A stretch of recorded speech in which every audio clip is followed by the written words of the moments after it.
So, good evening, everyone, and welcome to today's episode on grammatical cases. These are, in English, for example, I, me, and my. These are all slightly different. English only, in English, these only survive in the personal pronouns. Originally, they applied to all nouns in Old English, for example. Good evening. Hello, Cliff and Robert. We're going to start with Shinhailus. Everyone's here. Um, Take a look at the classical cases, as is the case with most scientific vocabulary in English. This concept comes from Latin. We'll look at what the Latin cases were, then in general what grammatical cases are, what they do, how they work, and some workarounds in languages that have less cases than others. So, the first one are the Latin ones. In Latin, this was quite simple because in Latin, nouns cannot be used with only their stem. So the stem here is, for example, for girl is puel without anything at the end. These weren't used in Latin at all. So it was extremely simple to define the grammatical case as the different variants of where something attaches to the end of the noun stem. In Latin, there were 6 of these. The most important ones are the nominative and accusative. These are also called the core cases. The nominative is the person who is doing, and the accusative is the person or thing that is being done to. The genitive is whose something is, mine. The dative means giving to someone.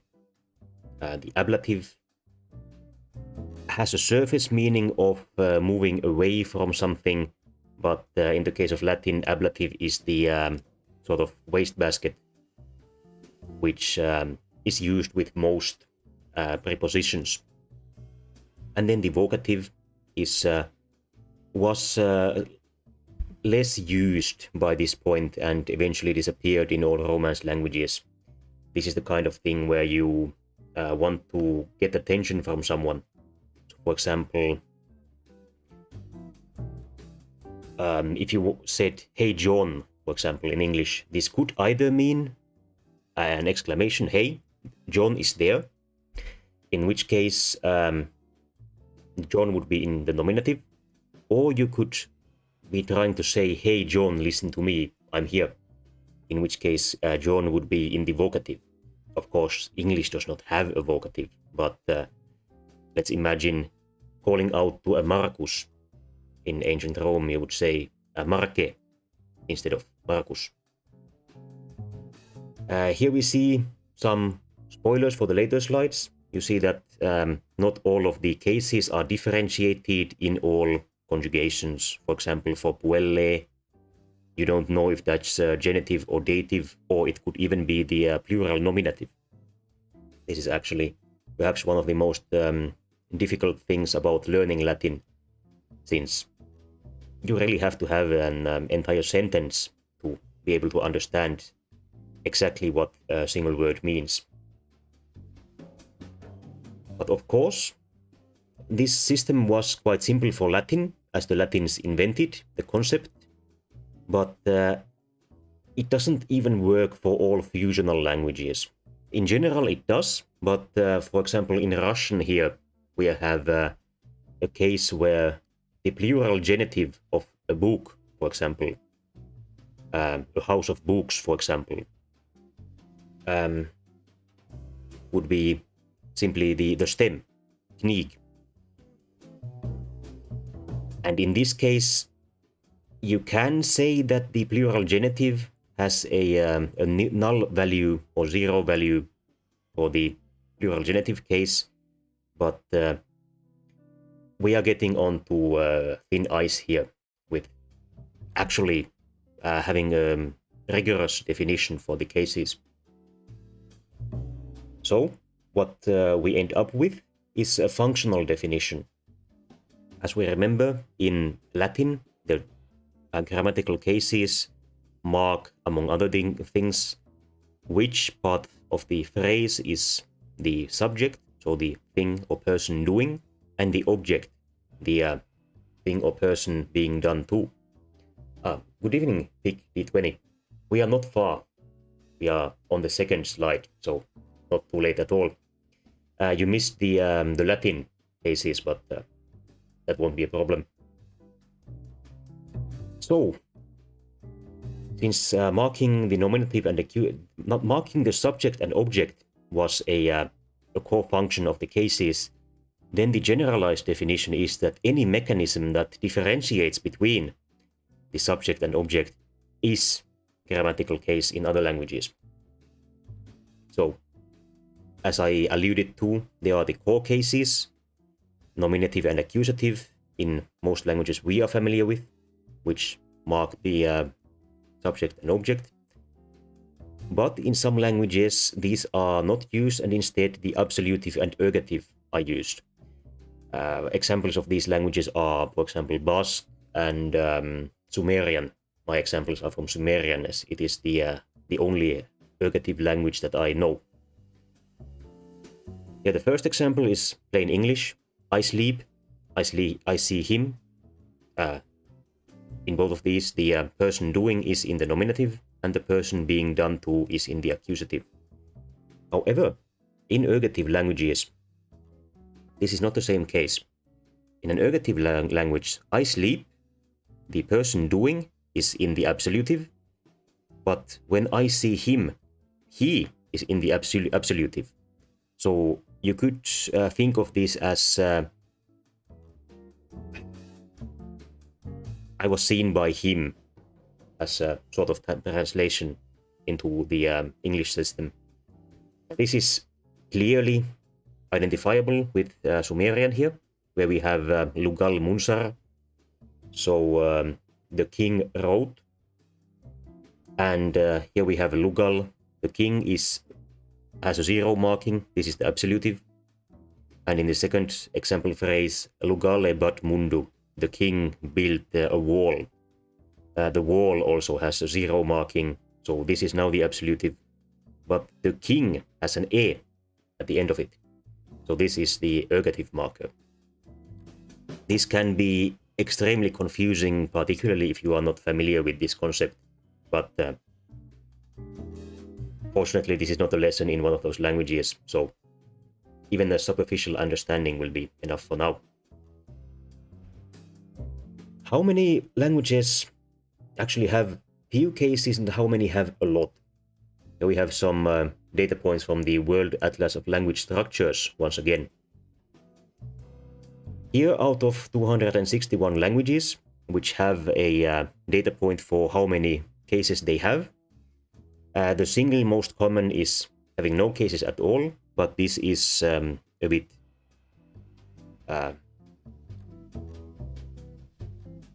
not quite correct. In a further slide, we will have an actual data set of how cases are marked. And in that case, you will see that the vast majority of the 1,000 languages surveyed actually do have cases. So perhaps what might be more helpful is the comparison of how many languages have how many cases.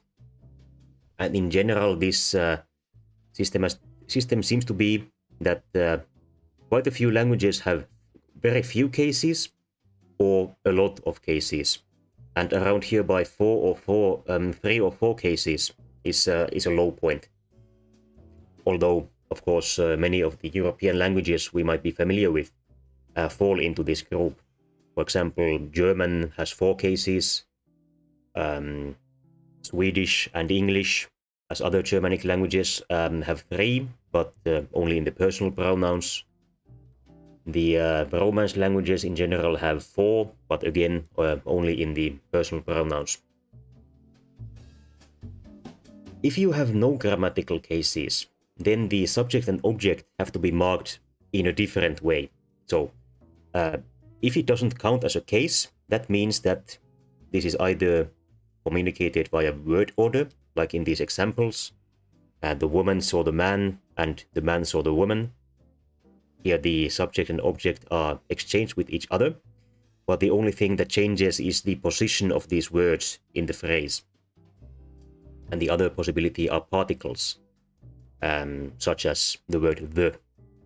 In Old English and Modern German, grammatical case is partially communicated with these, but partially with actual cases. So you can have multiple systems in one language. And these 24 borderline cases are languages where something else than subject and object is marked with a system that resembles the case system, but is not the same. So for example, I vaguely remember a North American native language in which the locative, so where you are, is marked by an affix in the same way that cases are marked in, for example, the Finnish language. However, none of the other grammatical units of information are marked in this way. So that's an example of a borderline case system. And then the next data set, out of 1031 languages, how are grammatical cases marked? Here we see that about 40% of these languages have no case system in comparison with the previous slide that showed the amount as slightly different. The absolute most common way is to have some kind of a marker after the word. The second one is a marker before, then you can have mixed, perhaps in some cases before, some after. Impositional clitics are the kind of thing which we will get back to in the next slide. But here the marker comes between, for example, a noun and an adjective.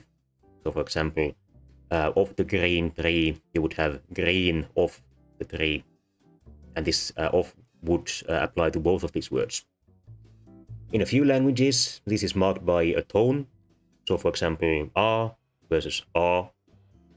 And in at least one by changes in the noun stem itself.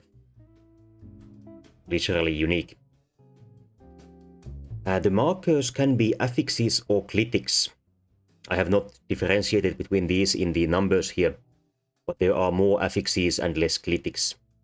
You probably have no idea what a clitic is, but the difference is that an affix will attach directly to the word that it is modifying, and a clitic will attach to a larger part of the phrase. For example, here in English we have the King of England's crown. The S here is a genitive marker, and what is actually being referenced is the king. But this marker attaches to the entire set of King of England. So this is an example of a clitic. For example, Sumerian also uses clitics. And in comparison here we have the same phrase in German, die Krone des Königs von England. Here we have the word king, and the S attaches to the word king. And we have a double system here. We have a postfix, and we have a particle. So this des is the word the, but conjugated in the masculine genitive. For example, here die Krone, the crown. Die is the nominative feminine, as a crown is grammatically female. Here at the end we have an interesting comparison between English and German, where the von is a particle with the same meaning as from in English, but in English the of is used instead. This is something that comes from the North Germanic languages. In Old English, something more similar to German would have been used. Then we get to examples of the different ways to mark for case. Here we have a postfix from Finnish. We have isolle, miehelle, to a large man, and as is typical for Finnish, we also have agreement between the adjective and the noun. So the large is an adjective. It also gets the same case marker, and the man gets the same case marker. And in the case of Sumerian, we have a very clear postclitic here. Dingir, nannar, to the goddess, nanna. Instead of saying dingir, ir, nannar, we only have the clitic at the end. Then the markers before the word. This is where we start getting into languages that you most likely are not familiar with. The first example is a prefix from Tonga, a Bantu language. Wakabola ajoni. He came with John. So here the case marker is the a here before John. Perhaps somewhat confusing. But the next one is an example of a preclitic from Cayuvara, a language isolate in Bolivia. G. Karechadati. And here again, mirrored from the system in Sumerian, the preclitic attaches to the beginning of the phrase in another place. Then we have an example of an impositional clitic. Here in this case, it comes between the adjective first and the noun second. We have kayu kayu niburo, where the first word means soft. Then we have the ergative marker in between, and then the noun sand at the end. This is from Yavuro, a native language of Australia. Then the case of tone. Despite the most familiar tonal languages to us being from Eastern Asia, to my knowledge, none of them use tone to mark for case, and instead all of the examples I'm aware of come from Africa. This is a Nilotic language, Nandi. And here the kipet is a person's name, and the difference between talking, so kipet doing something has a high tone, kipet, and when something is being done to him, it is kipet. This takes some attention to pronounce correctly. And finally, the unique case of modifying the noun stem. We have an example, Nias, an Austronesian language, where the ergative for land is tanö and the absolutive is danö. So here the difference is whether or not it is voiced. In the example for stick, the difference is vake versus vake. Again, one difference between F and V is that one of them is voiced and the other one is not. That is not the only difference, but as part of the system, the voicing seems to be the important part. So, when we get to agglutinative languages, these are a bit of a problem, and in fact some individuals are of the opinion that we should not talk about grammatical case in the case of agglutinative languages at all, and that the system should be called something else. I don't quite agree. Once we've taken the step of defining grammatical case as whatever marks the subject and object, then we might as well use it for agglutinative languages as well. For example, in some sources you might read that Japanese does not have grammatical cases. In some others you might find that they have quite a few. I have presented the view that they actually do have quite a few. You might remember agglutinative languages from previous episodes, and what defines them is that they build a chain of markers after a word. And what exactly are agglutinative languages? An excellent question, just as I was looking away to explain it. So in agglutinative languages, different units of meaning after the stem. Here, for example, here a Finnish example. The stem is kala. This means fish. And then various units of meaning are chained to the end or beginning of this word in a specific order, and specific locations can only contain a certain selection of bits of information. So for example, here we can add up to 3 units to a noun in Finnish. The first one is a kind of an amount modifier. So for example, kalaisa means, for example, kalaisa järvi, lake rich in fish. And the other one, then without fish, means that it would have no fish at all. The second one is the one where the nominative and accusative, or object and subject markers come. So this is considered a case no matter what kind of information comes in this position. And the last one is an owner marker. So our fish, your fish, for example. All of these are optional. So if you just want to say a fish, you just say kala. If you want to say our fish, you say kalamme. If you want to say inside a fish, you say kalassa. If you want to say, again, a lake rich in fish, kalaisa järvi. And of course you can combine permutations of these. So for example,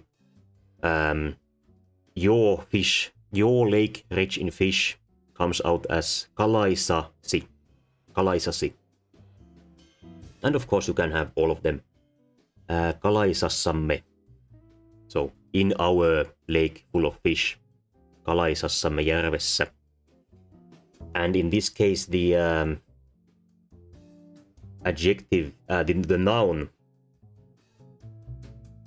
In this case, this noun fish becomes an adjective because you have modified it in a way that turns it into an adjective. And then you have, again, agreement. So if you are talking about something in a lake full of fish, then the inessive case comes into both the word fish and the word lake. So the second position here is the grammatical case under normal circumstances. Here we get into so-called productive and non-productive cases. So there are some markers that come into this position, but which are only used in a restricted field of meaning. And in some traditions, these kinds of so-called cases are not counted as cases and are instead conceptualized as something else. For example, here we have almost identical postitse in Finnish and postitse in Karelian. These are extremely closely related languages. And both of these mean by mail. You can also use this one for via waterway, by railroad, by airplane. So using some thing to carry things with or over. But this is a relatively restricted use of this so-called case, the translative it is called. So this does not get counted as a grammatical case in the Finnish tradition. This is not, for example, the Hungarian language does not have this kind of tradition of research.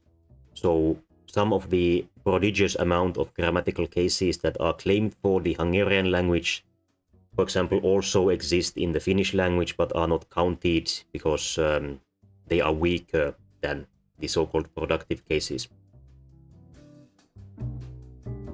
Here we have examples of some of the more common cases. The core cases are basically always there. When you even have a case system, you must have these two.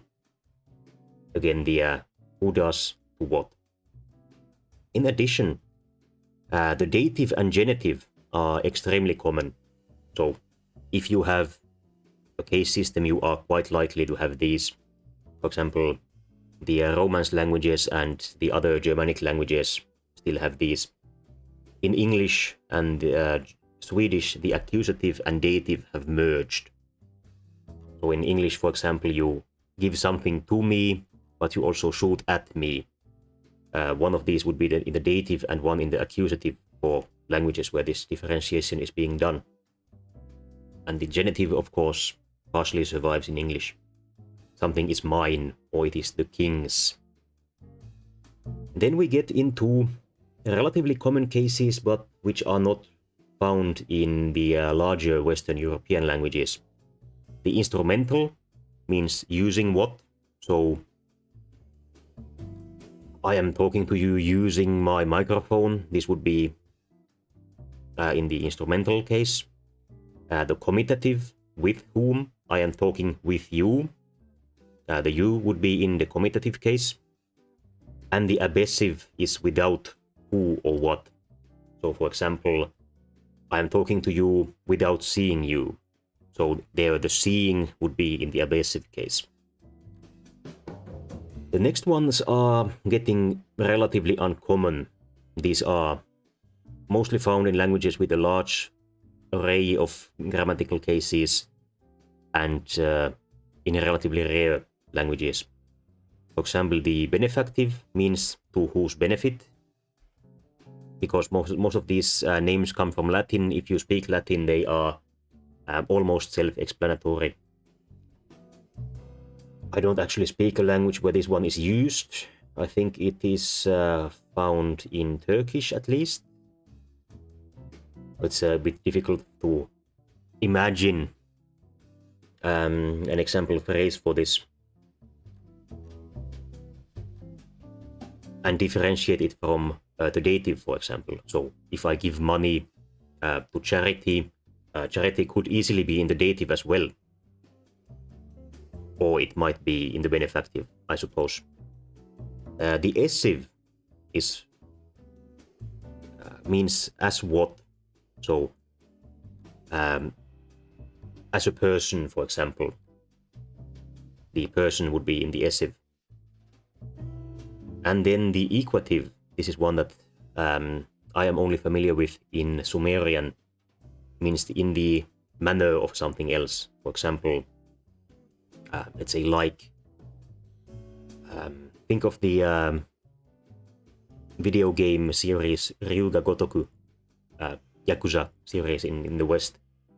Here the name means like a dragon. In this case, the dragon would be in the equative if this game series were to be translated into Sumerian, which of course seems quite unexpected.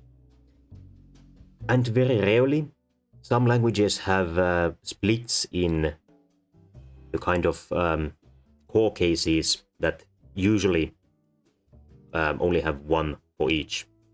One of these is Japanese, which has a kind of a topic marker where watashi ga and watashi wa. This is actually something that seems to be quite difficult for second language learners of Japanese to understand.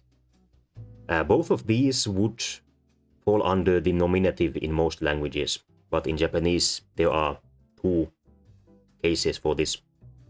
So ga is the normal nominative, so I am doing, and wa means the topic, what is being talked about. These overlap to some extent, whether or not they add a appreciable amount of nuance while speaking Japanese. I can't say, I don't speak Japanese well enough. Another example would be that the accusative in Finnish is also split. So you can, for example, shoot at a bear, and you can shoot a bear with different cases, depending on whether or not the action was completed or not. So if you shoot a bear dead, you use the accusative case, and if you shoot at the bear, maybe you wound it, maybe you miss, use the partitive case. Then we have some locational cases.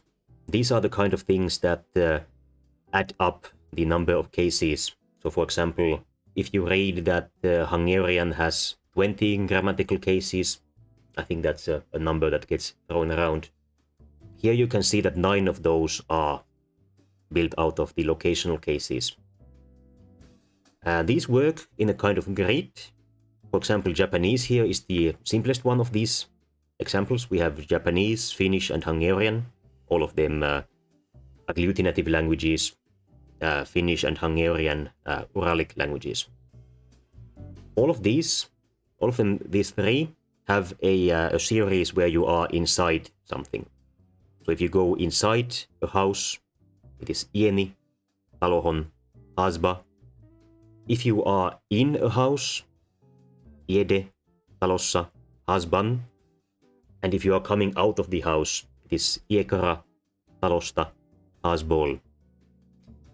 In the languages where the other series don't exist, these can also mean being around or on top of, or in other way being located in the vicinity of the house. But both Finnish and Hungarian have another locational series for being on top of something. In the case of Finnish, which does not have another series for being around something, this one takes the meaning of being around something as well. For example, if you go to someone's house but do not enter it, in Finnish you would say talolle. But the same case is used, for example, for laying something on top of the table, pöydälle. In Hungarian this is hasra, but if you put something on top of a table in Hungarian it is hasra. But if you go to someone's house but do not enter, it is hazhos. Being at something, talolla, hazon. Coming away from the house inside of which you were not, talolta or hazerol. And then being around something but not on top of it, in Hungarian, hazhoz, haznal, and hazdol. Of course, these kinds of extremely extensive series of locational cases are not necessary. The Japanese do just fine with only the inside. The Finns do just fine with the 2. The Hungarians probably have fun with the 3.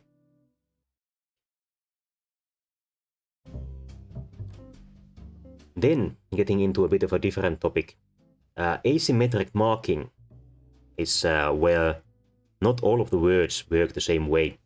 This is, for example, the case in English. Here we have the personal pronouns have all 3 cases, and general nouns only have a non-marked and a genitive marked case. So this is quantitative asymmetry. So the amount of differentiations is dependent on with what kind of words we are talking about. The case of English is called an additive asymmetry, so a special subset of words has more differentiation than the general case. Then we have an example of a subtractive asymmetry in Bengali, spoken in Bengal in eastern India. Here we have more differentiation with the normal nouns. So we have the nominative, the ergative. This is a split ergative language. This is its special case of confusion that I'm not going to get into at this point. But let's just say that it's not a mistake that I have both nominative and ergative here. And then the objective, which mostly takes the is the equivalent of an accusative in Western languages. Here we can see that the word sister inflects for all of these cases, but the second person singular P, so a single U, does not differentiate between the nominative and ergative. So for personal pronouns in Bengali, you only have practically two cases. You can also have qualitative asymmetry, where some words just fundamentally work in a different way than others. This is another split ergative language, although in this case it is a little bit more understandable. This is Pitjantjatjara, a native language of Australia, where the general nouns have absolutive and ergative, like Sumerian, but the personal pronouns have nominative and accusative, like Western languages. So when you go from talking about a man to talking about me, for example, the first person singular, you have to switch around how you think about marking the object and subject. I don't speak any split ergative languages, and I imagine it is extremely difficult to learn as a foreign language speaker. Then another somewhat strange case is case syncretism, where several cases have the same inflection, so you can't differentiate them based on just how the words sound. The simple case is partial syncretism, where the cases are differentiated in different declensions. So you might have the dative and genitive of puella, for example, are both puelle, but in a different word, the singular genitive and the singular dative are different. So these cases have not merged, but they can be difficult to differentiate within a single word. Then there is widespread syncretism. This is basically the same as some of the asymmetric syncretisms of the previous page. So in the case of Finnish here, the accusative and genitive have merged for general nouns, but they are still differentiated for personal pronouns. There was actually some kind of bizarre merger in Finnish, as the reason that the general accusative and general genitive have merged is that previously the accusative was marked with an M.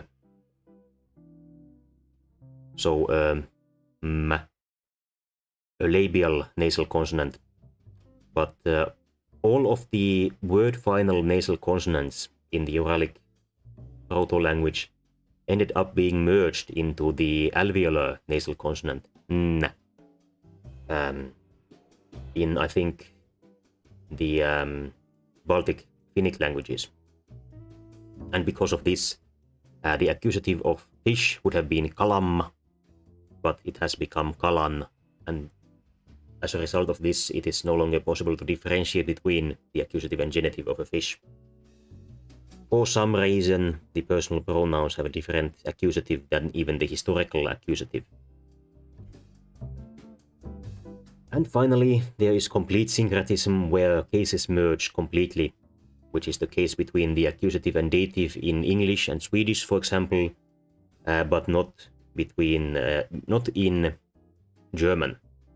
So in German we have mich, so at me, and mir, to me, giving something to me. In the case of both the Swedish and English languages, the accusative form has swallowed the field of meaning of the dative entirely. Then, if we compare some languages and the cases that they have, we actually see that the Proto IndoEuropean had quite a rich collection of grammatical cases. We have the core cases here, nominative and accusative. All of the languages presented here have these. Then we have the genitive and dative. You might notice that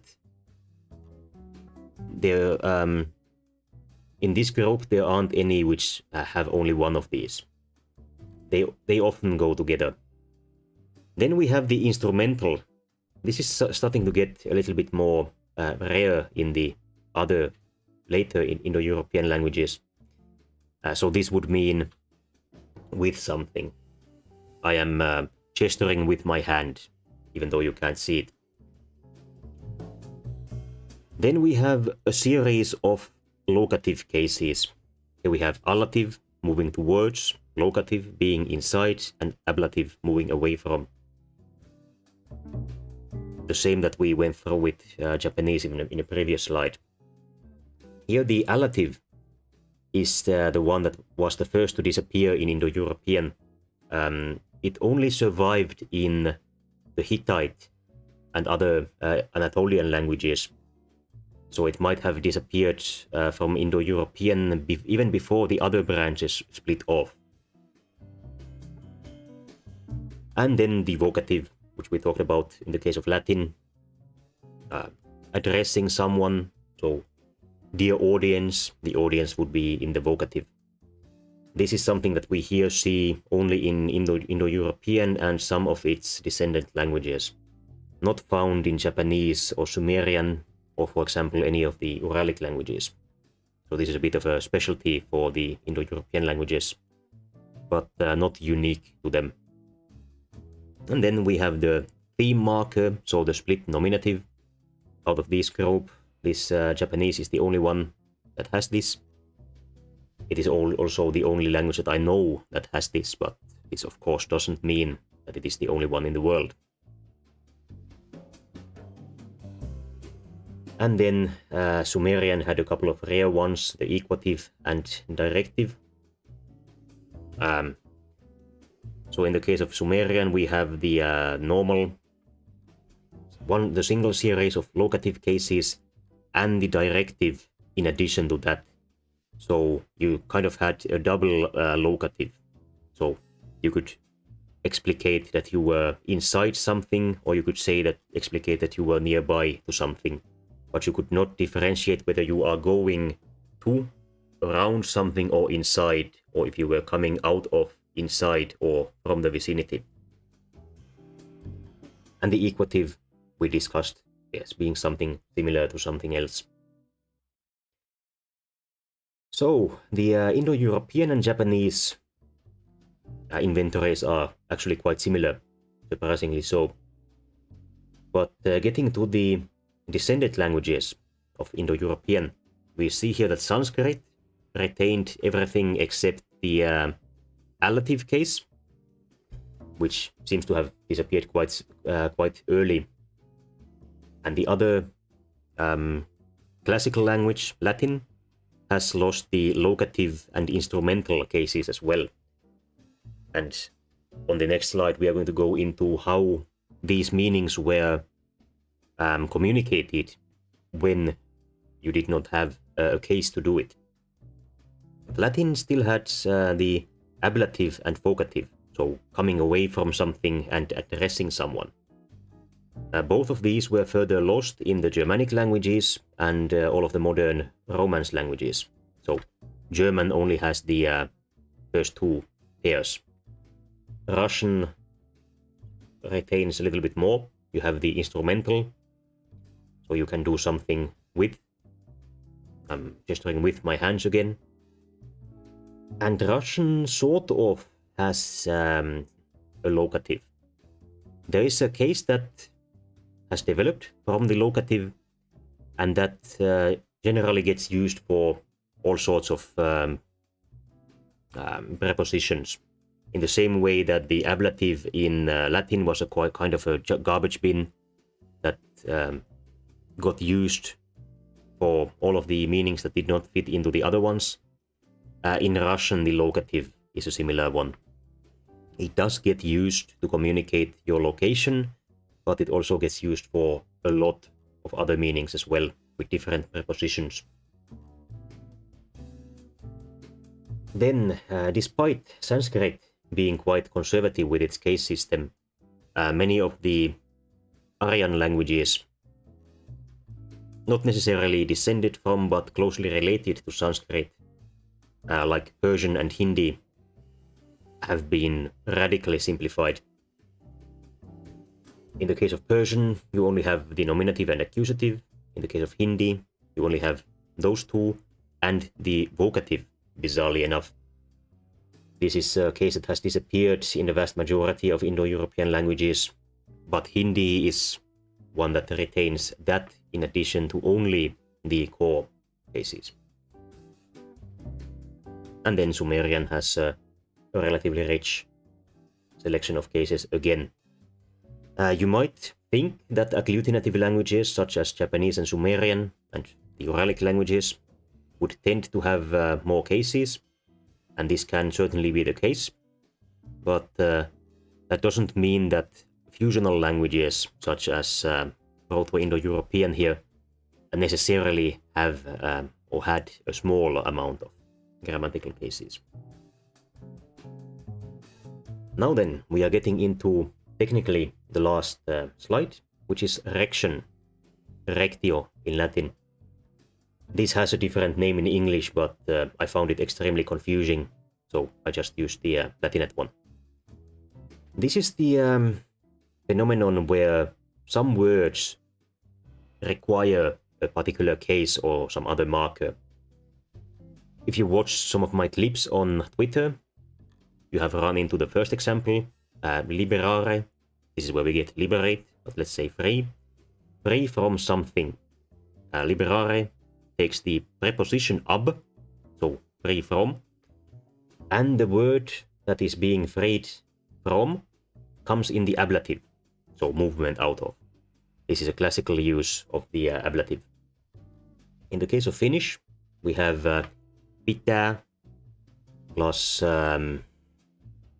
elative, exlare, to carry away from, so movement away from. However, here the meaning is more or less unrelated to the components. So we have you hold, and then there's movement out of something, and that means that you like that thing.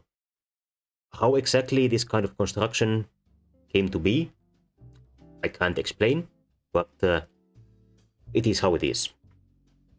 So here we have an example of where the same verb used with a different case has a different meaning. The second example again uses the verb to hold, but in this case the case is the partitive, which marks an object, but the process was not did not come to an end, and this means to hold. So you are holding something in place. This is an ongoing process, so you use the partitive. But again, the hold and partitive means something that is clearly connected to the surface meaning of the verb, but the to hold and elative means something completely different. So, if you have a language with a case system, but you do not have the case to mark a specific meaning, what do you do?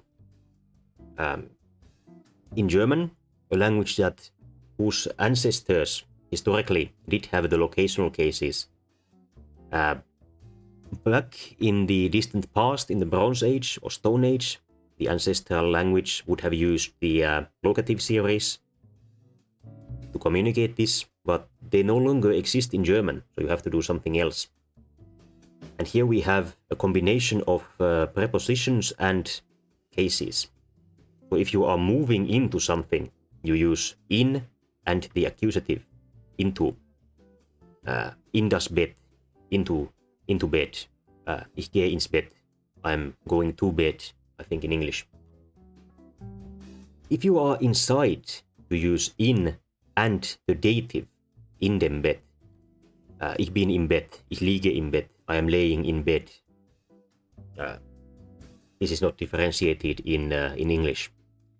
And the final case is movement out of the bed. Ich steige aus dem Bett. I am climbing out of bed. And this is aus, so out of, and the dative. So here you see that we have the in being used with two different cases, and we have the dative being used with two different prepositions to combine into these meanings. Of course, it is also possible to just use the same case for different meanings, which was the case in Latin. And if you learn Latin, if you learn Latin in a formal environment, you will have to memorize the names of all of these uses. I did, so I had to. Here we have 3 examples which all use the ablative case, but they mean very different things. The first is gente Julia natus, so born from the family Julius. This is a use of the normal, the superficial meaning of the ablative, and this is called ablativus originis, so the ablative of the origin. The next one, gladio stricto, means with bared sword.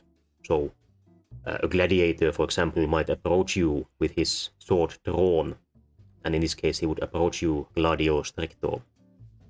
This is an ablativus modi, so the ablative of the way, the mode, the way that he is doing it. And the final one, vesperi, means in the evening. This is an ablativus temporis, so the ablative of time. Again, understanding this is, in my opinion, less difficult than memorizing all of the names for these different uses of the same grammatical case. And of course, these names are something that Roman grammarians invented. They are not in any way natural to the language. And with that, we are at the end here. Thank you to everyone watching. La missa è finita. Thank you for coming to my TED Talk. And I am closing the recording. So particularly, thank you to everyone watching on YouTube in the future.